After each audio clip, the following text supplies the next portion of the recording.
আপনাকে স্বাগত জানাচ্ছি। আমি মালিনী ভট্টাচার্য। এই কোভিড অতিমারি শুরু হবার পর্ব থেকেই বিভিন্ন চ্যানেলে আপনাকে আমরা দেখছি, আপনার কথা শুনছি, এবং এই অতিমারির চেহারা, তার স্বভাব, তার প্রতিরোধ করতে হলে আমাদের কি করতে হবে, তার বিষয়ে আমরা কতটাই বা জানি, কতটা না জানি, সে বিষয়ে আপনি অত্যন্ত প্রাঞ্জল এবং বিজ্ঞানসম্মতভাবে আমাদের যা বলেছেন তাতে আমরা সমৃদ্ধ হয়েছি। আর তাছাড়া আপনার যে নিজস্ব ক্লিনিক আছে, সেখানে আপনি যখন নাকি আম জনতার যে অত্যাবশ্যকীয় পরিষেবাগুলো সেগুলো ভীষণভাবে বিঘ্নিত হচ্ছে, তখন তাদের চিকিৎসা পাবার সুবিধার জন্য আপনি যে সমস্ত ব্যবস্থা করেছেন তার জন্য আমরা আপনাকে আন্তরিক অভিনন্দন জানাচ্ছি। আমাদের প্রশ্নগুলো একটু অন্য রকমের হবে। আমরা মনে করি যিনি চিকিৎসক তিনি সমাজ বিজ্ঞানীও বটে, এবং আমরা তো সবাই সমাজের মধ্যেই বাস করি, চিকিৎসকও তাই। যে সমাজ কাঠামোর মধ্যে তিনি থাকেন সেই সমাজ কাঠামোতেই তার জ্ঞান বুদ্ধির প্রয়োগ তাকে করতে হয়। আমরা এই সমাজের সঙ্গে এই অতিমারির যে চেহারা আমরা দেখতে পাচ্ছি, তার যে একটা নিবিড় সম্পর্ক আছে, সেটা নিয়ে আপনাকে কয়েকটা প্রশ্ন। আমাদের প্রথম প্রশ্ন এটাই যে ধরুন আমাদের 3.5 মাস একটা অত্যন্ত আকস্মিক লকডাউন শুরু হয়েছে এবং চলেছে। সেই 3.5 মাস বাদে আমাদের এখন বলা হচ্ছে যে একটা দেশ জুড়ে আনলকের প্রক্রিয়া চলছে। আমরা যারা সাধারণ মানুষ, আমরা তো এটাই আশা করেছিলাম যে আনলকের গোড়ায় অসুখ কিছুটা বৃদ্ধি পেলেও আস্তে আস্তে সেটা কমে আসবে। কিন্তু আমরা কার্যত যেটা দেখতে পাচ্ছি, কেন্দ্রেই বলুন বা রাজ্যেই বলুন, সেটা হলো যে আক্রান্তের হার এবং মৃতের হার, এই দুদিক থেকেই কিন্তু প্রত্যেক দিন আমরা নিজেরা নিজেদের রেকর্ডকে অতিক্রম করে চলেছি। তা আপনার কাছে আমাদের এটাই প্রশ্ন যে চিকিৎসক হিসাবে, বিজ্ঞানী হিসাবে, এটা কি আপনাদের কাছে প্রত্যাশিত ছিল যে এরকমই হবে, এরকম বেড়েই চলবে, নাকি এটা আপনাদেরও কাছে অপ্রত্যাশিত? নাকি আপনারা ভেবেছিলেন যে অন্যরকম ভাবে হলে এটার অন্য রকমের তার ফলটা অন্য রকমেরও হতে পারত, হয়তো এই বৃদ্ধিকে ঠেকানো যেত? এই বিষয়ে আপনার কাছ থেকে আমরা কিছু জানতে চাই। আমাদের এই অতিমারির কে মোকাবেলা করার জন্য যে পথ আমরা মানব সমাজ হিসেবে আমরা চলেছি, তার মধ্যে বিভিন্ন দেশগুলো তারা তাদের নির্দিষ্ট দৃষ্টিভঙ্গির উপরে দাঁড়িয়ে তারা নিজেদের দিক নির্দেশ এবং কর্মসূচি ঠিক করেছে। প্যান্ডেমিক সায়েন্সের মৌলিক যে তথ্য বলে যে যারা সংক্রামিত অথবা ইনফেক্টেড, তাদের মধ্যে সিমটোম্যাটিক, অ্যাসিমটোম্যাটিক থাকতে পারে। আরেকটি গ্রুপ হলো যারা এদের সংস্পর্শে আসে, তাদেরকে আমরা কন্ট্যাক্ট বলি। এবং আরেকটি গ্রুপ আছে যারা সাসেপ্টেবল, যারা সাধারণ মানুষের অধিকাংশ অংশ। ফলে কোনো প্যান্ডেমিক অথবা অতিমারিকে যদি আমাদেরকে নিয়ন্ত্রণ তাহলে বিশেষ করে আমাদেরকে যারা ইনফেক্টেড অথবা ফার্স্ট, যেটাকে আই আমরা ইনফেক্টেড, আমাদেরকে চিহ্নিত এবং তাদেরকে আইসোলেট, তাদেরকে চিকিৎসার ব্যবস্থা করতে হবে। যারা অ্যাসিম্পটোম্যাটিক তাদেরকে একেবারে আলাদা করে রাখতে হয়।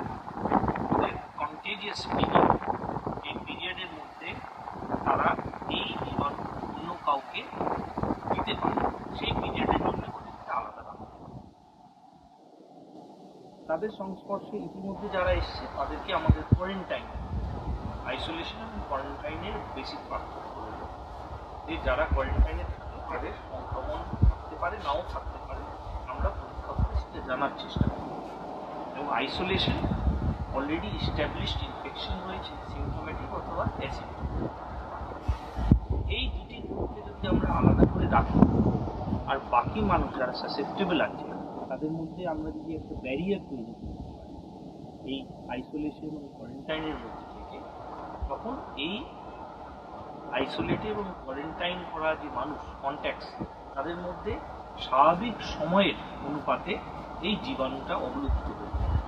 আমরা জানি কোভিড-19 গোটা যে লাইফ সাইকেল, এটা একজন মানুষের শরীরের মধ্যে প্রবেশ করার পরে ন্যূনতম 5 দিন আর বেশি হলে সব থেকে বেশি হলে 28 দিন থাকে।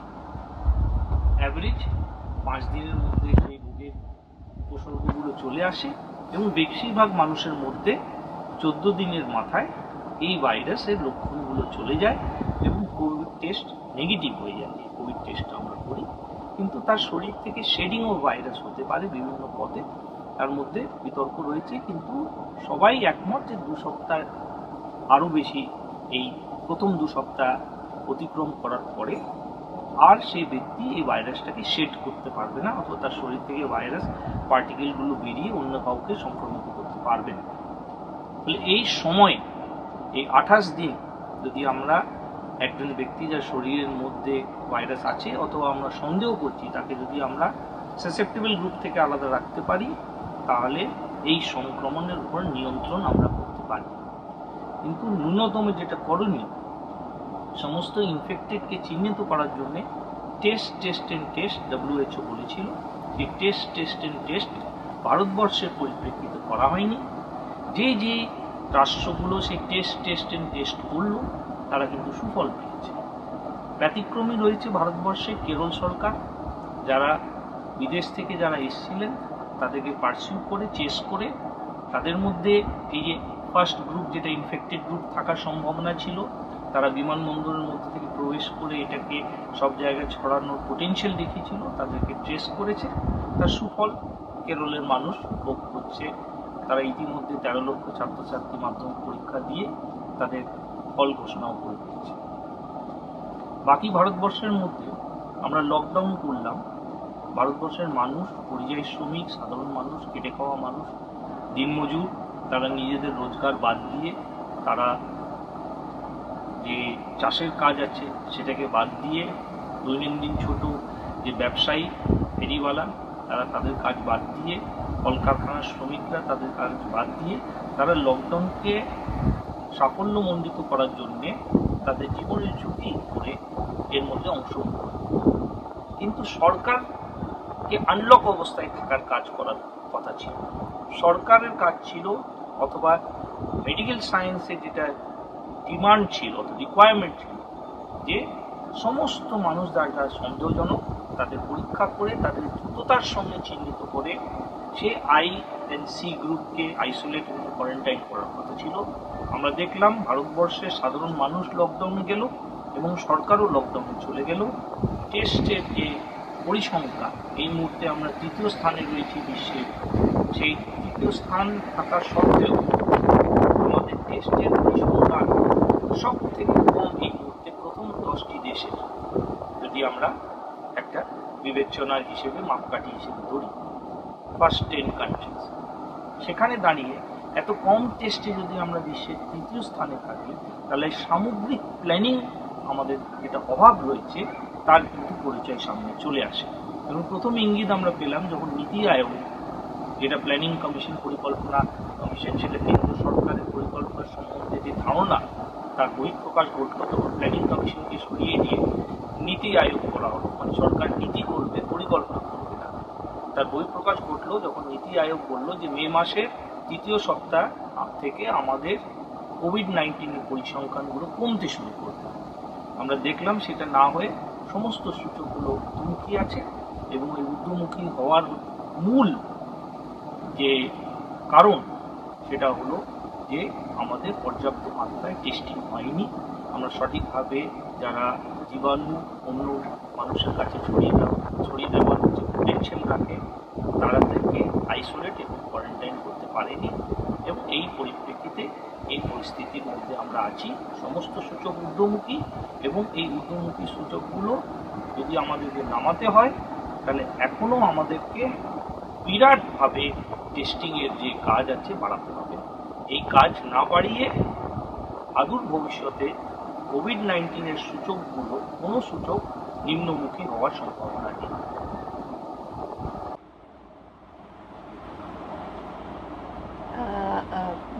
ডক্টর হালিম, আপনাকে যেটা দ্বিতীয় প্রশ্ন আমরা করতে চাই সেটা হচ্ছে যে এই গোষ্ঠী বা মহল্লা সংক্রমণ যেটাকে বলা হচ্ছে সেটা নিয়ে একটা বিতর্ক রয়েছে এই অর্থে যে যতদূর আমি জানি এখনো পর্যন্ত আইসিএমআর আমাদের দেশে এটা শুরু হয়েছে কিনা সেরকম কোনো বিবৃতি দেয়নি, এবং অথচ আমরা দেখছি যে অনেক বিশেষজ্ঞই বলছেন যে না, এটা আমাদের দেশে শুরু হয়ে গেছে।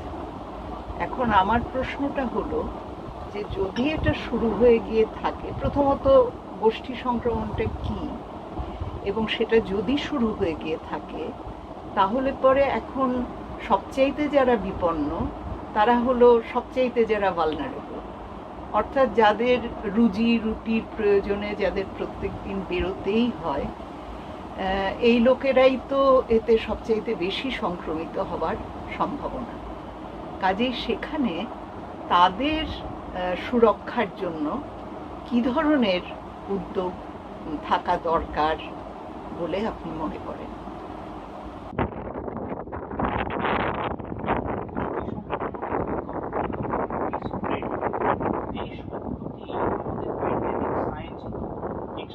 প্রিভেন্টিভ অ্যান্ড হেলথ কেয়ার অথবা এপিডেমিওলজির কোনো টেক্সট বুক আপনি খুঁজে পাবেন না।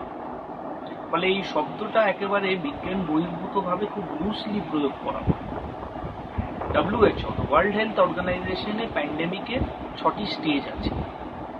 এই 6টি স্টেজে স্পষ্টীকরণ করা আছে, এবং WHO এবং ভারত সরকার এবং আইসিএমআরকে বিশেষ করে এই মুহূর্তে ভারতবর্ষ কোন স্টেজ ও ফেজ ও প্যান্ডেমিক আছে সেটা চিহ্নিত করা উচিত। কেন এই ফেজ এবং স্টেজ চিহ্নিত না করে যদি আমরা কোনো পরিকল্পনা করি তাহলে সেই পরিকল্পনাটা আমাদের পর্যায়ে কোন ফেজ এবং কোন স্টেজ অফ প্যান্ডেমিকে আমরা আছি তার সঙ্গে সামঞ্জস্য রাখবে না, এবং সেই পরিকল্পনা বিজ্ঞান বহির্ভূত হবে।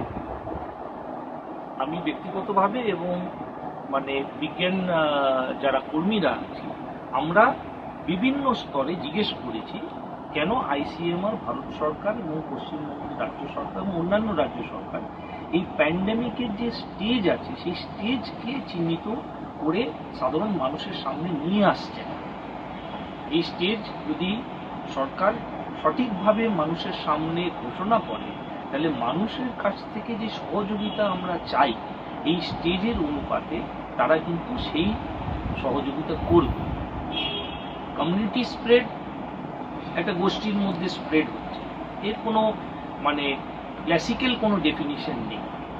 ফলে সমস্যাটা ওখানে যে উচ্চমহল যারা বসে আছেন ওরা এইরকম একটা বিজ্ঞান বহির্ভূত শব্দ সমাজের মধ্যে ছেড়ে দিয়েছেন যেটা মিডিয়া এবং সাধারণভাবে অনেক লোকজন চর্চা করছে এবং ভাবছে, যেমন দুটো স্টেজ আছে প্যান্ডেমিকের, একটা হলো বিফোর কমিউনিটি স্প্রেড আর একটা হলো কমিউনিটি স্প্রেডের পরে।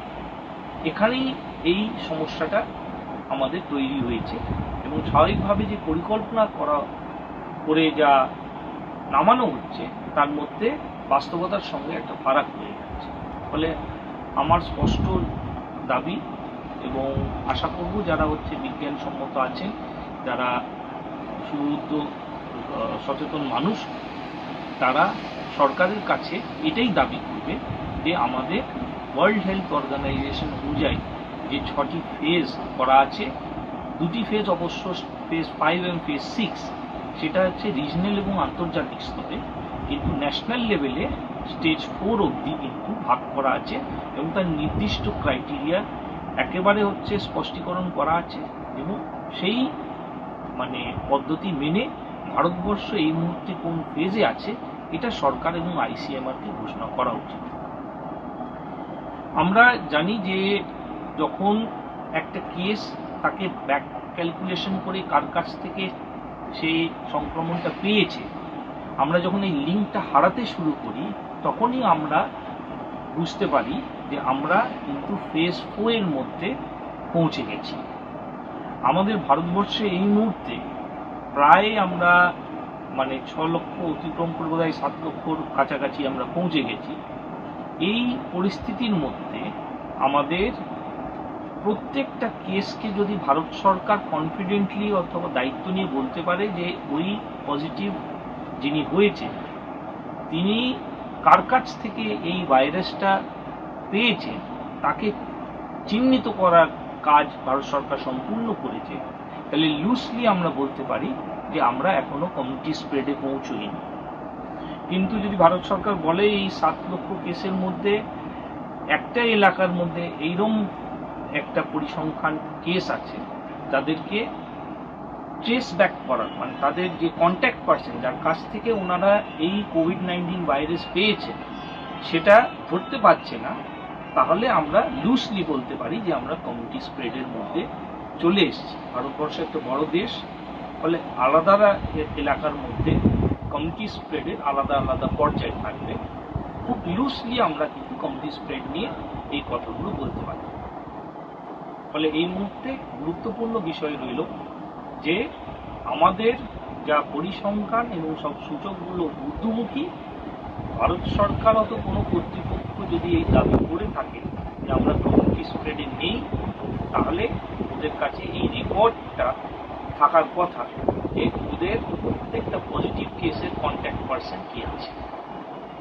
তাহলে ধরে নিচ্ছি যে যেটা যারা রুজি রুটির প্রশ্নে যারা সবচাইতে বেশি আক্রান্ত তাদের যদি সুরক্ষা দিতে হয় তাহলে পরে মানুষের কাছ থেকে সরকারকে এই দাবিটাই করা প্রয়োজন যে আগে আপনারা ফেজটাকে চিহ্নিত করুন এবং আপনারা টেস্টিংয়ের যে রেটটা সেটাকে যতটা বাড়ালে মানুষকে আরো সুরক্ষা দেওয়া যায় সেটা আপনারা করুন। সেটাই তো আপনি বললেন আমার মনে হচ্ছে।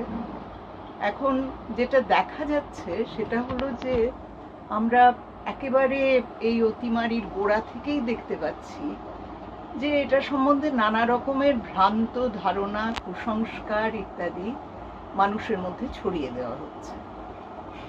একটা হলো যেমন একেবারে গোড়াতেই আমরা দেখলাম যে যারা সংখ্যালঘু মুসলিম তাদের সম্বন্ধে কতগুলো খুব উৎকট কতগুলো অবাস্তব ধারণা সেগুলো ছড়ানো হলো। বা এইরকম আরো এখন আমরা দেখছি কোথাও কোথাও মেয়েদের মধ্যে, কলকাতাতেই শুনলাম নাকি হচ্ছে করোনা মায়ের পুজো। এই যে একটা কুসংস্কারের বিস্তার, এটা হয়তো 100 বছর আগে যখন প্লেগ বা ম্যালেরিয়া হতো তখন একটা বোঝা যেত, কিন্তু তারপরে তো 100 বছর কেটে গেছে, আমরা একটা স্বাধীন দেশে রয়েছি। সেই স্বাধীন দেশে থেকে এই যে একটা কুসংস্কারের অতিমারি বলবো, সেটাকে আপনি কি করে ব্যাখ্যা করবেন? এটা কি আমাদের দেশের মানুষ অশিক্ষিত, এটাই কি মূল কারণ?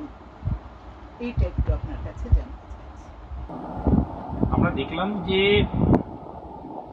কোভিড-19 অতিমারিকে মোকাবিলা করতে গিয়ে দেশের শীর্ষে যারা বসে আছে তারা যেভাবে বিজ্ঞান বহির্ভূতভাবে সাধারণ মানুষের কাছে কতগুলো ইঙ্গিত দিয়ে থালা বাজানোর ব্যাপারটা, একেবারে আমাদের দেশের শীর্ষে যে ব্যক্তিটি আছেন উনি এই আহ্বান করলেন, তারপরে আলো নিভিয়ে মোমবাতি জ্বালানোর আহ্বান করা হলো, তারপরে পুষ্পবৃষ্টির মধ্যে দিয়ে কোভিড-19কে মোকাবিলা করার একটা প্রচেষ্টা।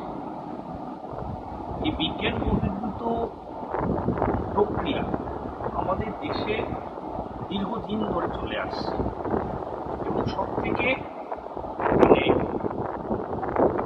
কঠোরভাবে তার চিত্র আমরা দেখলাম যখন আমাদের ভারতবর্ষের জাতীয় বিজ্ঞান কংগ্রেসে দেশের প্রধানমন্ত্রী বললেন যে ভগবান গণেশের মূর্তি ভগবান গণেশ প্লাস্টিক সার্জারি নমুনা হিসেবে।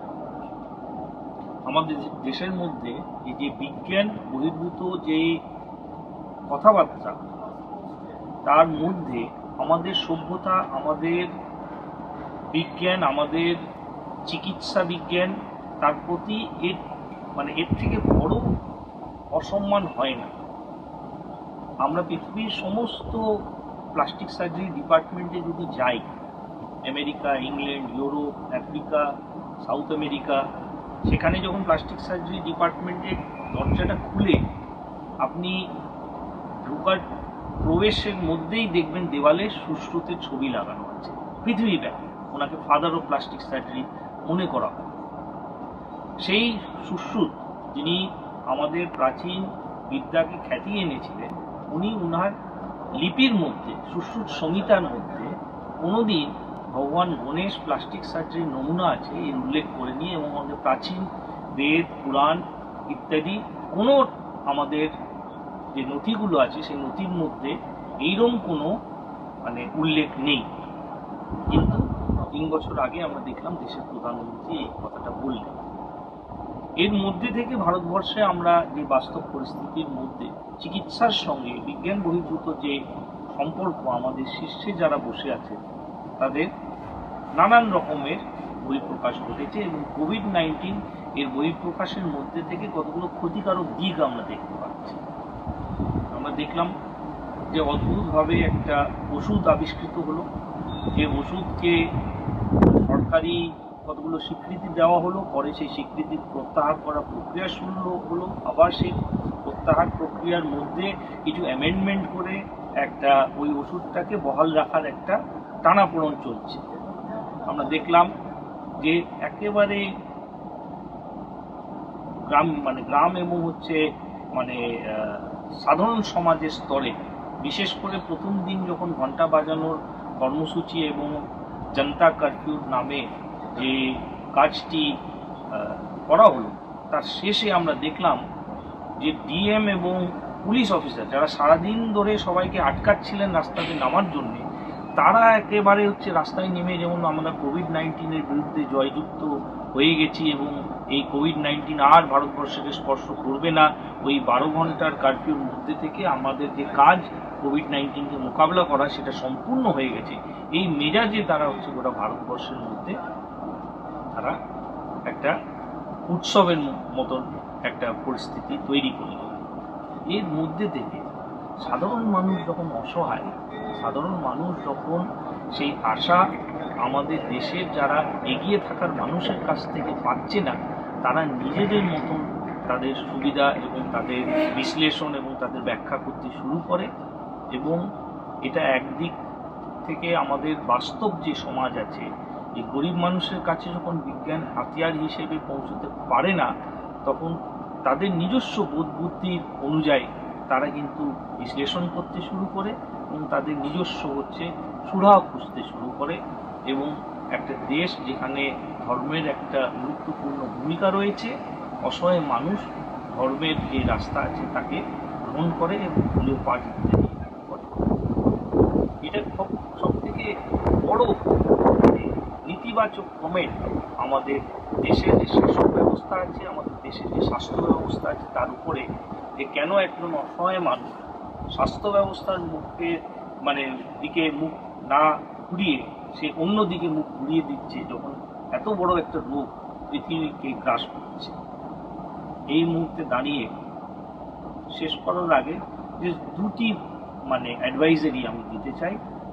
ফার্স্ট যেটা হলো যে যখন আমরা ভ্যাকসিন তৈরি করি একটা অতিমারিতে, তখন মানুষ হার্ড ইমিউনিটি তৈরি করে, গোষ্ঠী যে ইমিউনিটি আছে সেটা তৈরি করে, কিন্তু ভ্যাকসিনের অভাবে ভাইরাস হার্ড ইমিউনিটি তৈরি করে, এবং ভাইরাস যদি হার্ড ইমিউনিটি তৈরি করে তার সঙ্গে ভাইরাসের যে খারাপ দিকগুলো আছে, তার মর্টালিটি প্রায় 4 থেকে 8% মানুষ মারা যাবে যারা সংক্রমিত হবে, সেটা কিন্তু ভাইরাসের সঙ্গে আসবে, যেটা কিন্তু ভ্যাকসিনের সাথে থাকে না। এই পরিস্থিতির মধ্যে যখন আমরা আস্তে আস্তে ভারতবর্ষের মধ্যে মোটামুটি একটা জায়গায় পৌঁছচ্ছি যে ভাইরাস লাগামহীনভাবে দৌড়ে বেড়াচ্ছে, তখন সাধারণ মানুষের শরীরের মধ্যে যে প্রতিরোধ করার ক্ষমতা আছে সেটাকে আমাদেরকে বলিষ্ঠ করতে হবে। ইতিমধ্যে আমরা জানতে পেরেছি যে এই 3.5 মাস লকডাউনে শ্রমিক কৃষকদের ওজন কমে গেছে 2.5 থেকে 3 কেজি। যে সমীক্ষাগুলো বেরিয়েছে তার মধ্যে আমরা উপলব্ধি করতে পারছি যে সাধারণ মানুষের বাড়িতে যে খাবারের যে যোগান আছে সেটা প্রায় 25 থেকে 30% কমে গেছে। এটা সরাসরি ইঙ্গিত করছে যে মানুষের অভ্যন্তরীণে যে প্রতিরোধ করার ক্ষমতার যে পর্যায় আছে সেটা দুর্বল হয়ে গেছে। ফলে আপনি যেটা খাবেন সেটাই কিন্তু আপনার প্রতিরোধ করার ক্ষমতার মধ্যে রূপান্তরিত হবে। আপনার খাদ্য যদি কমে যায়, আপনার পুষ্টি যদি কমে যায়, আপনার প্রতিরোধ করার ক্ষমতা যেটা আছে ইমিউনোগ্লোবুলিনগুলোও কিন্তু দুর্বল হয়ে যাবে, কমে যাবে। ফলে এই মুহূর্তে এই লকডাউন সেটা ভারতবর্ষের সাধারণ মানুষের প্রতিরোধ করার ক্ষমতাটা কমিয়ে দিয়েছে। এই পরিস্থিতির মধ্যে ভাইরাসের কিন্তু প্রভাবটা ভয়াবহ হবে। এখানে দাঁড়িয়ে পুষ্টিটা খুবই গুরুত্বপূর্ণ। সরকারকে খাদ্য ভাণ্ডার থেকে ক্যালোরি, সেটা চাল এবং গম রিলিজ করা উচিত। তার সঙ্গে প্রোটিন খুবই গুরুত্বপূর্ণ, ডালকে রিলিজ করা উচিত। এবং সাধারণ মানুষ এই চাল ডাল দিয়ে কিন্তু সম্পূর্ণ কাজ করতে পারবে না। ফলে ন্যূনতম কতগুলো টাকা, 7,500 টাকা প্রতি মাসে মানুষের কাছে যদি না পৌঁছে দিতে পারে যারা ইনকাম ট্যাক্স পেই নয়, তাহলে এই কোভিড-19কে মোকাবেলা করার ক্ষেত্রে যেখানে ভ্যাকসিন এখনো তৈরি হয়নি, মানুষকে কিন্তু প্রস্তুত করা যাবে না। এই অতিমারির সময়ে আমরা সমাজের মধ্যে কতগুলো অমানবিকতার উদাহরণ দেখছি। যেমন ধরুন, কোয়ারেন্টাইন সেন্টার স্থানীয়ভাবে করা দরকার, কিন্তু যারা গ্রামের মানুষ তারা কোয়ারেন্টাইন সেন্টার করতে দিচ্ছেন না, মারধর করে তাড়িয়ে দিচ্ছেন। পরিযায়ী শ্রমিকরা অনেক কষ্ট করে ঘরে ফিরে আসছেন, কিন্তু তাদের ঘরে ঢুকতে দেওয়া হচ্ছে না, তাদের গ্রামের বাইরে এমন অবস্থায় রেখে দেওয়া হচ্ছে যে তাদের যদি অসুখ নাও হয়ে থাকে তাহলেও অসুখ হতে পারে। আর সবচেয়েতে যেটা মারাত্মক সেটা হলো ডাক্তার, নার্স, স্বাস্থ্যকর্মীদের ওপর অনেক জায়গায় হামলার ঘটনা আমরা দেখছি। এখন অনেকে বলছেন যে আমাদের দেশের মানুষই হলো অশিক্ষিত এবং উচ্ছৃঙ্খল এবং তারা স্বার্থপর হয়ে গেছে, সেই জন্যই তারা এই সমস্ত করছে। কিন্তু আপনার কাছে যেটা জানতে চাইবো সেটা হলো যে এটা কি কেবল সাধারণ মানুষেরই দোষ, নাকি অন্যরকম ব্যবস্থাপনা করলে সমাজের আরো মানবিক মুখ আমরা দেখতে পেতাম মানুষের ব্যবহারের মধ্যে? আমাদের সমাজের মধ্যে এই কোভিড-19 অতিমারির পরিপ্রেক্ষিতে আমরা নানান রকমের সামাজিক সমস্যার বহিঃপ্রকাশ দেখছি। একদিকে আমরা সুইসাইড দেখছি, তার হার বেড়ে গেছে। অন্যদিকে আমরা দেখছি ডিপ্রেশন, ছোট ছোট শিশুরা ডিপ্রেশনের মধ্যে চলে যাচ্ছে। অন্যদিকে আমরা দেখছি তার সমাজের মধ্যে কতগুলো বিজ্ঞান বহির্ভূত বিশ্লেষণ একেবারে স্থানীয় স্তরে করে লোকজন ভাবছে তাদের নিজস্ব সুরক্ষার ব্যবস্থা ওরা নিজেরা করে নেবে, কোয়ারেন্টাইন সেন্টার করতে দেবে না। যদি কোনো চিকিৎসক, নার্সিং স্টাফ অথবা স্বাস্থ্যকর্মী একটা হাসপাতালে কাজ করছে, সে যদি ফিরে আসে তাহলে ওকে বাধা দিলে আমাদের যে স্বাস্থ্যর যে পরিস্থিতি আছে সেটা আমরা সুরক্ষিত রাখব। এই সব প্রশ্নগুলো মূলত শুরু হয় যখন সমাজের মধ্যে আমরা রুগীকে দোষী করতে শুরু করি এবং রোগকে আমরা যে চিহ্নিত করার যে কাজ আছে তার কাজের মধ্যে আমরা দুর্বলতা দেখাই এবং সমাজের মধ্যে রোগের সম্বন্ধে যা সচেতনতা আমাদের পৌঁছে দেওয়ার কথা সেটা আমরা প্রথমের দিক থেকে যদি না করে থাকি এবং সাধারণ মানুষ তাদের নিজস্ব উপলব্ধির মধ্যে নিয়ে আসে যে এই রোগে কারণ একজন ব্যক্তি হতে পারে, তখন এই সমস্যাগুলো তৈরি হয়। পৃথিবীব্যাপী আমরা দেখেছি যে যে সমাজের মধ্যে একটা বলিষ্ঠ জনস্বাস্থ্য পরিকাঠামো আছে সেখানে রোগকে প্রতিরোধ করা এবং মোকাবিলা করার জন্য সমাজের সমস্ত স্তরের মানুষকে যুক্ত করে নিয়ে এগুলোর যে প্রক্রিয়া চালু তার মধ্যে সেই সব সমাজগুলোর মধ্যে এই সমস্যাগুলো সম্মুখীন হয় না। ভারতবর্ষে দুর্ভাগ্যক্রমে আমাদের জনস্বাস্থ্য যে ব্যবস্থাপনার যে দুর্বল আছে, এবং এই দুর্বল জনস্বাস্থ্য ব্যবস্থার সঙ্গে যেটা যুক্ত হলো যে সমস্ত স্তরের বিশেষ করে যারা শাসক যারা ছিলেন তারা একটা বিশেষ গোষ্ঠীকে চিহ্নিত করার চেষ্টা করে। এটা ভারতবর্ষের বাইরে যদি তাকায় তারও উদাহরণ পাই, যখন ডোনাল্ড ট্রাম্প বললেন যে করোনা একটা চাইনিজ ভাইরাস, আমাদের দেশের এই প্রধান রাজনৈতিক দল এটাকে প্রশাসনের মধ্যে থেকেও কিন্তু চেষ্টা করলো একটা বিশেষ ধর্মের সঙ্গে এই করোনা ভাইরাসকে যুক্ত করা, এবং আমাদের রাজ্যে বিশেষ করে আমরা দেখলাম পরিযায়ী শ্রমিকদেরকে এই রোগের সঙ্গে যুক্ত করার একটা প্রচেষ্টা করা হলো। এই সবটাই কিন্তু এই মানসিকতার লক্ষ্য। স্বাভাবিকভাবে যখন উপরের স্তরের মানুষ তারা এই মানসিকতার পরিচয় দেয়, সেই সমাজে যারা একেবারে তৃণমূল অবস্থায় বাস করে তারাও কিন্তু সেই পথটাকে ধরার চেষ্টা করে, এবং তারা স্বাস্থ্যকর্মী চিকিৎসকদেরকে চিহ্নিত করার চেষ্টা করে যে এদের মধ্যে থেকে রোগটা আমাদের পাড়ার মধ্যে আসতে পারে। ফলে এই পরিস্থিতির মধ্যে যদি বেরোনোর চেষ্টা করা আমরা একটা প্রয়াস করি, তাহলে সর্বপ্রথম যেটা প্রয়োজন সেটা হচ্ছে সাধারণ মানুষকে এই রোগের সম্বন্ধে সচেতন করা।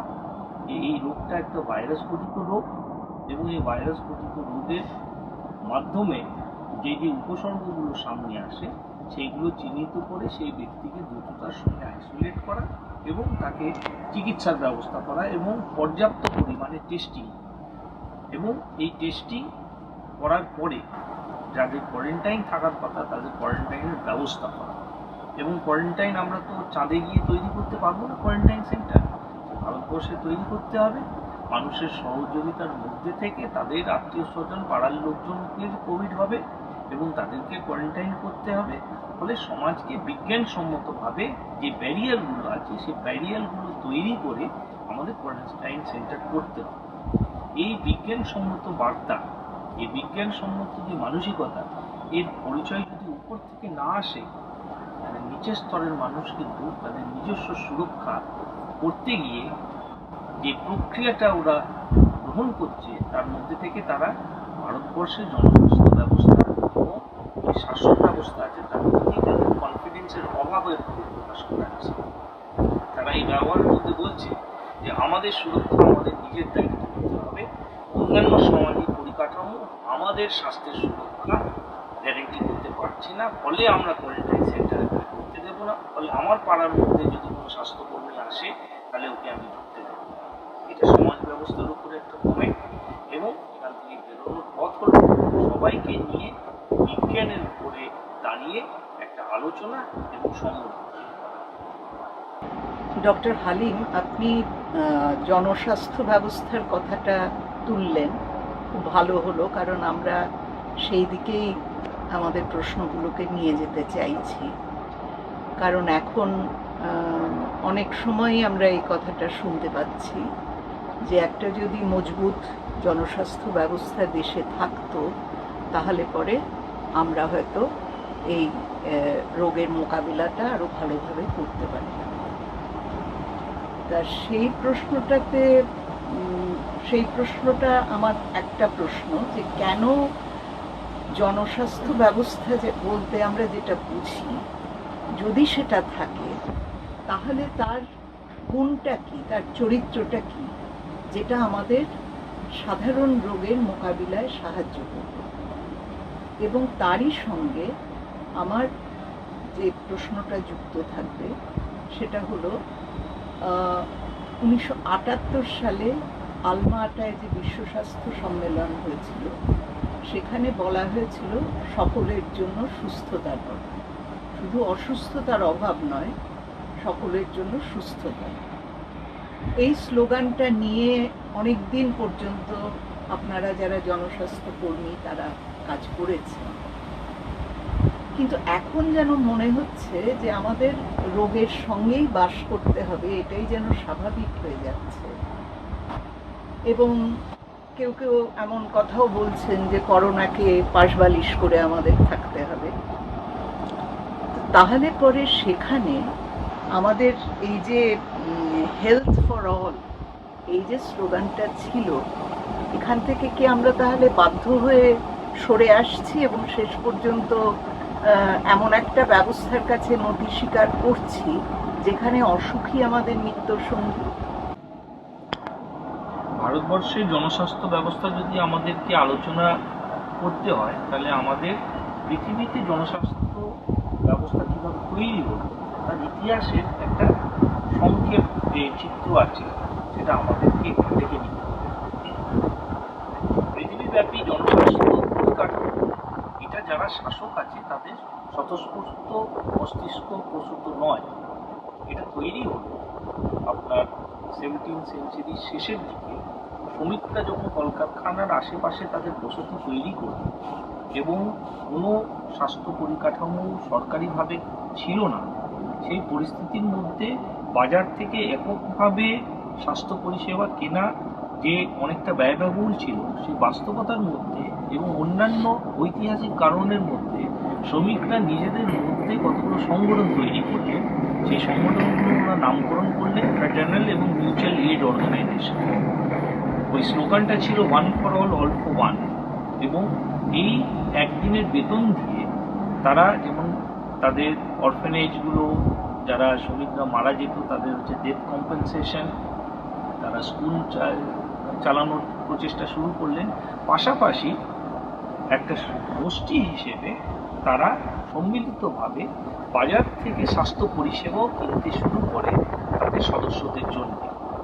এই ফ্র্যাটার্নাল এবং মিউচুয়াল এইড অর্গানাইজেশন আস্তে আস্তে বলিষ্ঠ হতে থাকে এবং একটা সময় আমেরিকা, জাপান, ফ্রান্স, ইংল্যান্ড, ইউরোপের বেশিরভাগ দেশগুলোর মধ্যে এই ফান্ডগুলো একটা বলিষ্ঠ জায়গায় পৌঁছে যায় এবং তারা নিজস্ব ডিসপেন্সারি খোলে, তারা নিজস্ব নার্সিংহোম খোলে, তারা ইনডোর ফ্যাসিলিটিসগুলো তৈরি করে। এমনকি আমেরিকাতে একটি মিউচুয়াল এইড অর্গানাইজেশন একটা মেডিকেল কলেজও তৈরি করে। তখন পৃথিবীর প্রথম জনস্বাস্থ্য আইন জার্মানিতে 1883 সালে প্রণয়ন করে বিসমার্ক, এবং সেই আইনকে রাইখস্ট্যাগে প্লেস করার সময় বিসমার্কের সেই বক্তৃতা খুবই গুরুত্বপূর্ণ। উনি বললেন, সরকার যদি জনস্বাস্থ্য ব্যবস্থার মধ্যে না প্রবেশ করে তাহলে এই মিউচুয়াল এইড এবং ফ্র্যাটার্নাল এইড অর্গানাইজেশন এটা কমিউনিস্ট এবং সমাজতান্ত্রিক আন্দোলনের লোকদের আখড়া হয়ে উঠছে এবং সরকারের জনস্বাস্থ্য ব্যবস্থা তৈরি করার দৃষ্টিভঙ্গি শ্রমিকদের যে ব্যবস্থাপনা ছিল তার প্রতিযোগিতা করার জন্যই তৈরি হয়েছিল। ফলে এই ব্যবস্থাটার মধ্যে সরকারের নিজস্ব খুব একটা গুরুত্বপূর্ণ ভূমিকা থাকবে, এটা জন্ম থেকেই কিন্তু আমরা বুঝতে পারি খুবই দুর্বল থাকবে।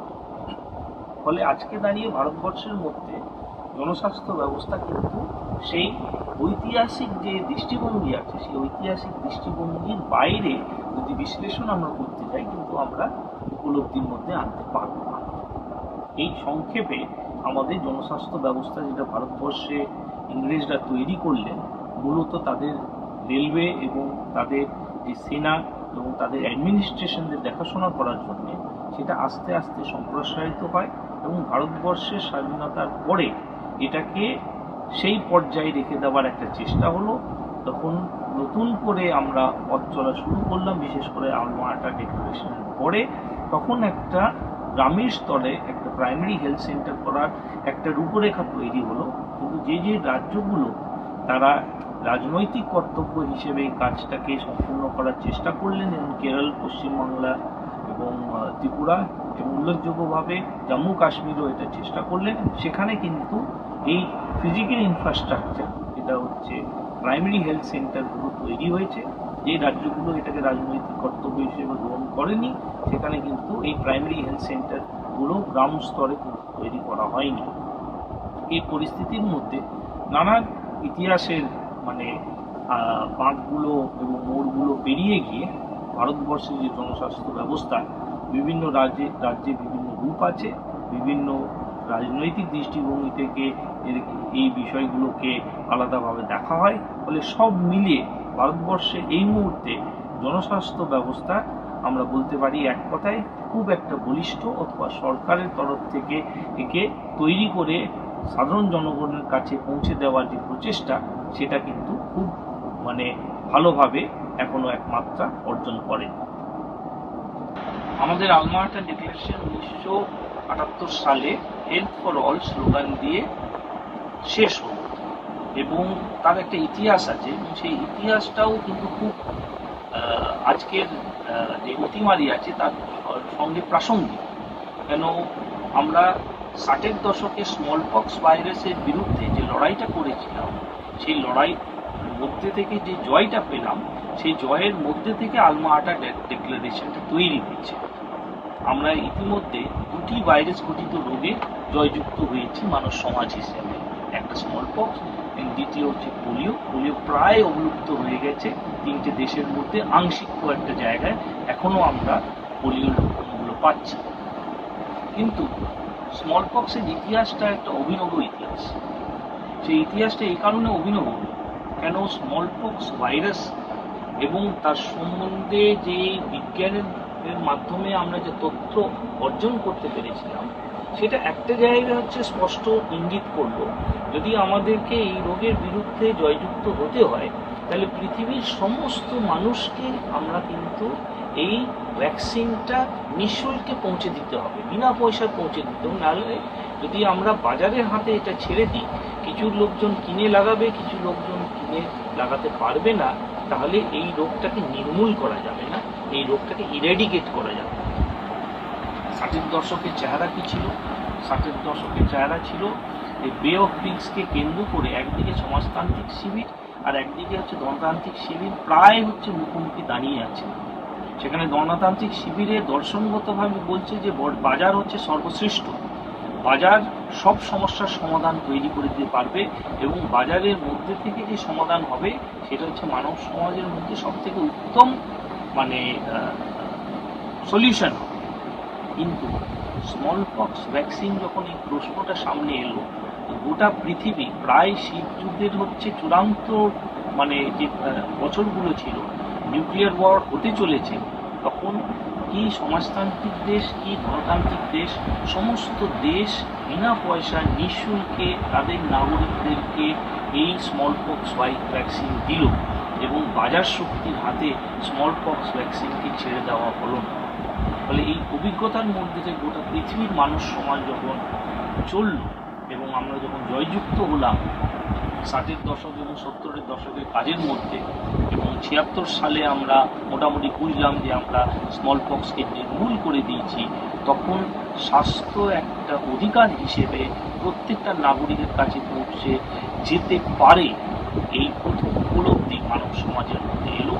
এবং আলমা-আটাতে পৃথিবীর সমস্ত দেশের স্বাস্থ্যমন্ত্রী বসে যে ডকুমেন্ট তৈরি করলেন, সেই ডকুমেন্টের মধ্যে হেলথ ফর অলের যে লক্ষ্যমাত্রা, সেই লক্ষ্যমাত্রা 2000 সালে পূরণ করার জন্য তার রূপরেখা তৈরি করলেন। তার দর্শনগতভাবে এই স্মল পক্সের বিরুদ্ধে যে জয় আমরা পেলাম, কিভাবে পেলাম, এবং বাজারের হাতে স্বাস্থ্যকে ছেড়ে দেওয়া যাবে না, এই উপলব্ধিকে সবটাই মিলিয়ে কিন্তু আলমা-আটা ডিক্লারেশন তৈরি হলো। সেই কথাগুলো আজকে কোভিড-19 ক্ষেত্রে আবার প্রযোজ্য।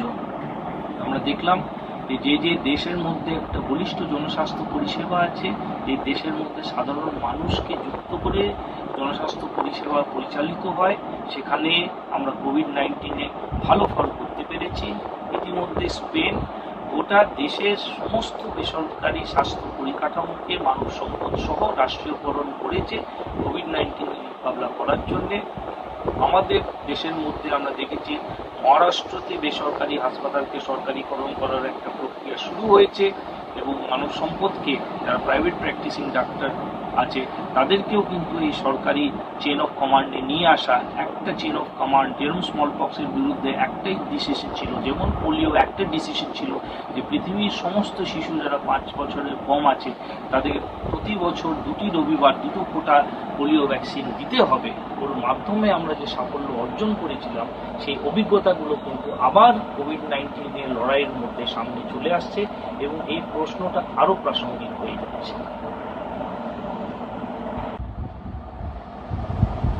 ডক্টর হালিম, আপনি আপনার এত ব্যস্ততার মধ্যে আমাদের পুনর্নবা কলকাতার মতো একটা ছোট্ট সংগঠনকে এতখানি সময় দিলেন। শুধু সেই জন্যই নয়, আপনি আমাদের যা বলেছেন, প্রত্যেকটি প্রশ্নের উত্তর আপনি যেভাবে দিয়েছেন, সেটাতে আমরা উপকৃত হয়েছি বললে কম হবে।